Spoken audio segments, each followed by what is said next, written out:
a special message from Senator John Cornyn.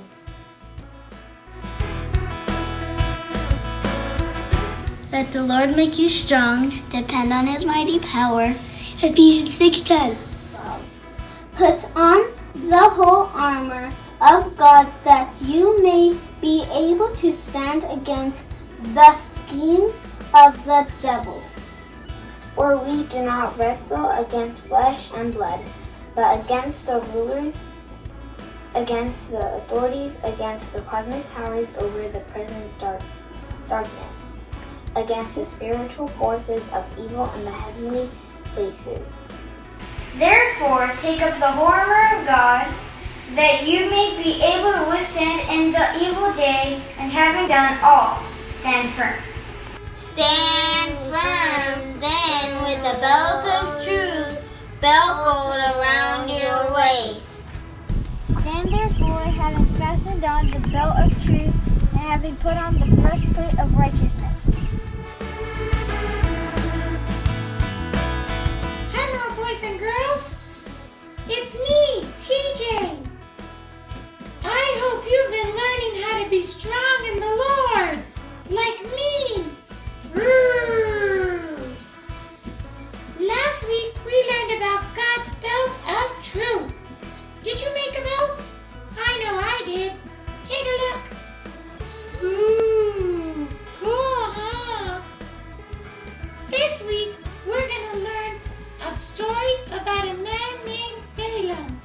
He did some amazing things, and he learned a really good lesson, and he taught me a lot. I'm going to go try to do some of those things I've learned from the story. You want to come? Of course you do. Follow me. Okay, here we are.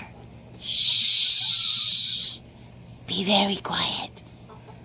I will attempt to talk to the chickens.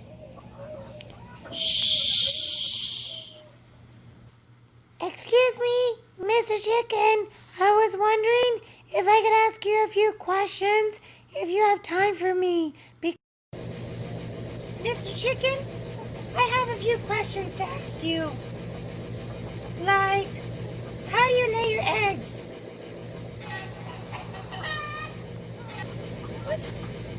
I'm sorry, I don't understand chicken. Delta, how's your day been so far, huh? Aw, where are you going? Hey, Delta! What's it like to be a dog? Delta, what's the meaning of life? Delta? Hello? Delta, I have a few questions to ask. Delta?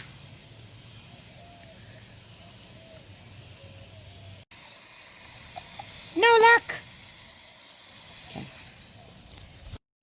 Let's shine bright, let's shine bright. Hey, DJ, what's wrong?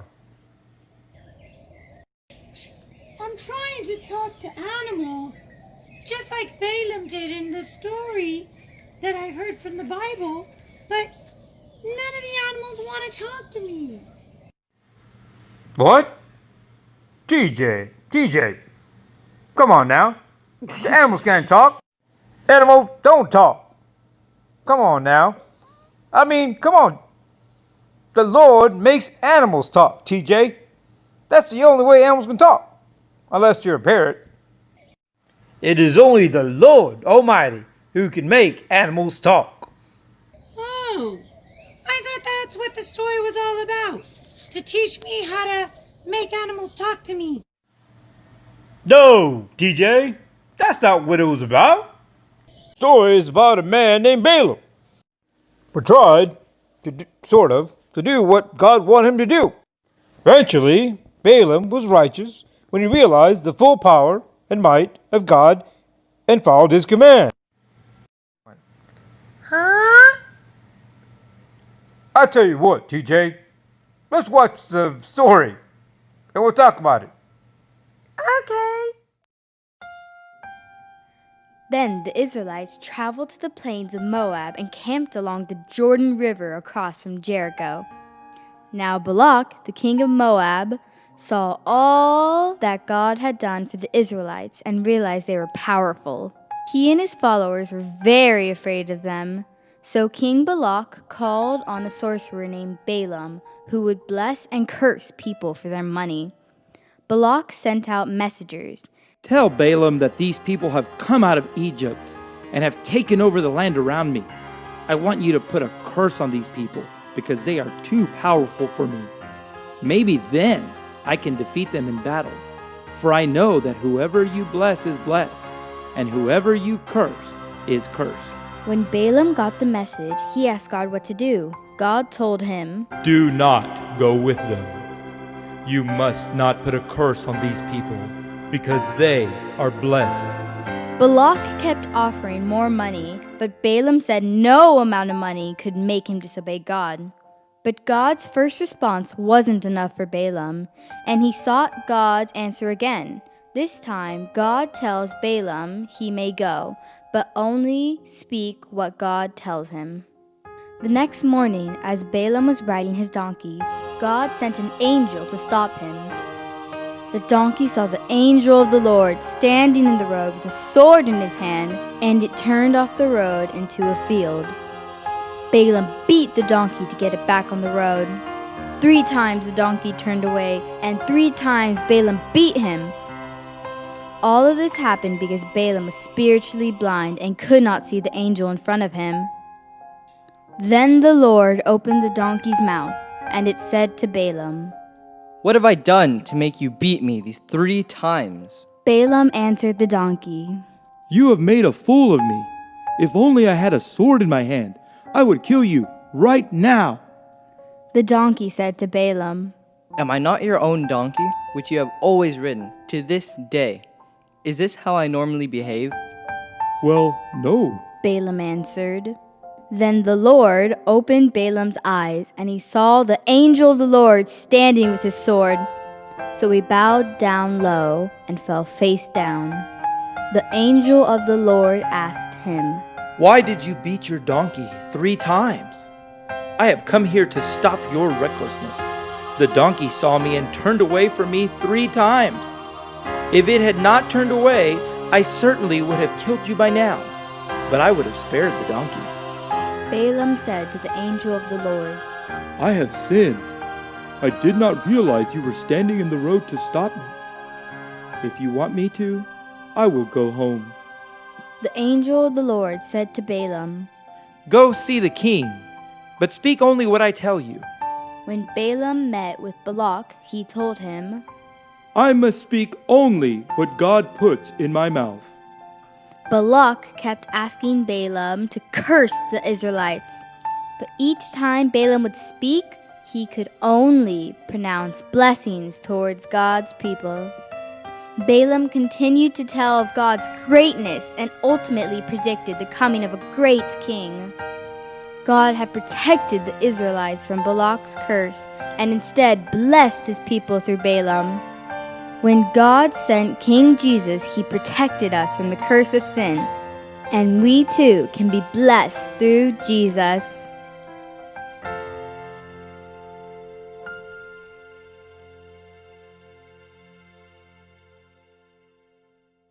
Oh, I get it. God allowed the donkey to talk to Balaam so he understood God's power. And then he became righteous when he was obedient to God. Exactly, TJ. God's word says, stand firm then, with the belt of truth buckled around your waist, with the breastplate of righteousness in place. That's why I put on my breastplate of righteousness. Boys and girls, you need to put your breastplate of righteousness on too. Let's follow God's word and put on the armor of God. I guess I won't worry about trying to talk to animals anymore. Hey guys, what's going on? Hey there, buddy. Hey, buddy. We were just laughing, and I was trying to make animals talk to me. That was funny. Imagine talking to animals. Talking dog.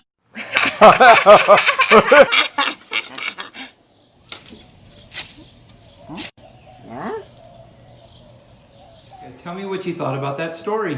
It was great. What did you like most about it? It was great. Casey, what did you find interesting about that story? My donkey What about the donkey? that I spray painted. That you spray painted the donkey, all right? It was great.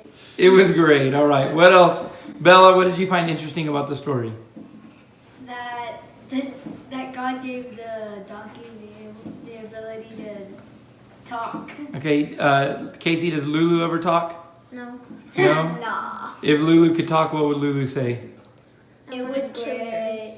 That's what I was thinking. What? What would Lulu say? I want to kill your baby goats. Oh my goodness. So donkeys can be pretty fierce if they need to be, huh? Mm-hmm. Do you think Lulu would ever be able to save somebody like Balaam's donkey? No. No? All right, so what was the title of the video? Do you remember? It was great. God protects his people. You remember that? Yeah. All right, so how did God protect the Israelites? By telling Balaam not to curse them. That's right. I'm sending the angel to kill him. But the donkey helped save him. Was Balaam in control the whole time? No. Was Balak in control the whole time? No. Did the Israelites even know what was going on? No. No. So who was in control the whole time? God. All right, so who protects us? God. All right, and God stopped the curse happening, and Jesus stopped the curse of sin, right? Micah, what'd you think about that? It was great. All right, y'all say bye. Bye. It was great.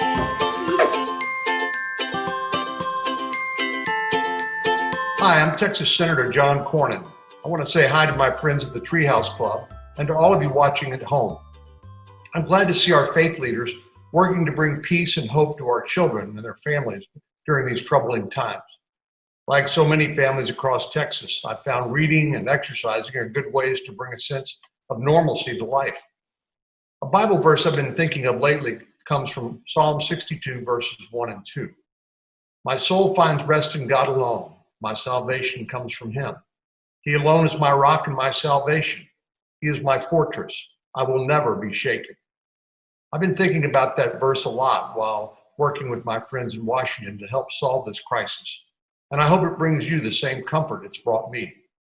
Stay safe and strong, and may God bless you always.